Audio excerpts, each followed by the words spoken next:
কাতারের আল শাহানিয়া এলাকায় ভয়াবহ সড়ক দুর্ঘটনায় ৫ বাংলাদেশি সহ ৬ জন নিহত হওয়ার ঘটনায় সিলেটের কানাইঘাট উপজেলায় নেমে এসেছে শোকের ছায়া।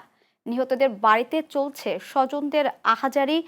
প্রিয়জনের মরদেহ দেশে ফেরার অপেক্ষায় প্রহর গুনছেন পরিবার ও এলাকাবাসী।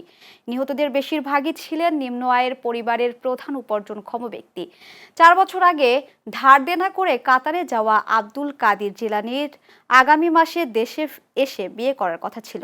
অন্যদিকে জসিম উদ্দিনের মৃত্যুতে স্ত্রী ও ২ সন্তান অনিশ্চয়তার মুখে পড়েছে। রোববার কর্মস্থলে যাওয়ার পথে তাদের বহনকারী প্রাইভেট ট্যাক্সিটি দুর্ঘটনায় পড়ে। নিহত ৫ বাংলাদেশি কানাইঘাটের বাসিন্দা। স্বজনরা দ্রুত মরদেহ দেশে ফিরিয়ে আনা এবং ক্ষতিগ্রস্ত পরিবারগুলোর জন্য আর্থিক সহায়তার দাবি জানিয়েছেন। সহযোগিতার আশ্বাস দিয়েছেন প্রশাসন ও স্থানীয় জনপ্রতিনিধিরা।